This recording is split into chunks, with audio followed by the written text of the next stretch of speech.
Hey guys, it's Karl. So we just tuned in live to the Apple event where the new Apple Watch Series 9 as well as the new Apple Watch Series Ultra, technically just the black one, were just announced. Here's all the new features and what you need to know. And the first thing that we'll notice, obviously it being a brand new generation, so the 9th gen, we have this brand new color which almost looks, I'm going to say rose gold. It's like a pinkish aluminum. It's looking good. So Apple Watch Series 9 has a brand new redesign on the inside. It's powered now by the S9 chip. Obviously, Apple's classic saying it's the most powerful Apple Watch chip yet. It's 30% faster on the GPU end, so a lot of the animations and transitions will seem quicker. You're still getting the same 18-hour all-day battery life, still not as much as the Ultra. I think for most people, you're still looking at around 2-ish days before you have to charge it. Siri requests are now processed on device versus on the cloud. So if you previously had slow Wi-Fi or a slower connection, you know that Siri kind of takes a while. Now that's all done on watch. With Series 9, and maybe one of my favorite features of the Apple Watch, it's pinging your iPhone, but since it's a new chip, you can actually fine-tune your position of the iPhone, so it's not just a sound,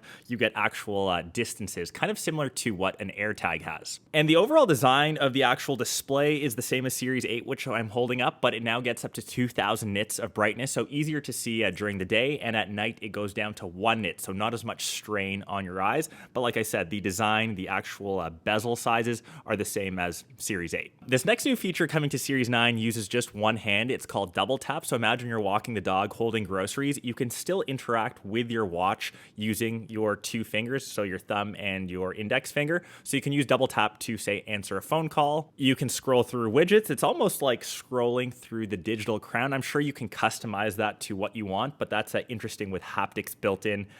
It works with the gyroscope, accelerometer, all of that kind of built in. So super interesting. I'd like to see some use cases. I'm walking Link all the time. My hand is usually busy, or my second hand is usually busy. So just using one-handed gestures should be pretty awesome. And like I said, it's available in this new pink case, Starlight, Aluminum, Midnight, and Product Red. You've got the 3 stainless steel options. And lastly, not just with their products, but Apple plans to be entirely carbon neutral or net zero by 2030. So that obviously includes the Apple Watch, all of their products, all of their offices, materials. And they had this fun little skit with Mother Nature, which you should definitely watch. I thought it was pretty cute, but I will leave it at that. And last but not least, those devices will be available shortly. The packaging will also be thinner, so they can ship 25% more. So if you're interested, make sure you sub to the channel, as that first unboxing of Series 9 should be coming shortly. Hope you guys enjoyed. Peace.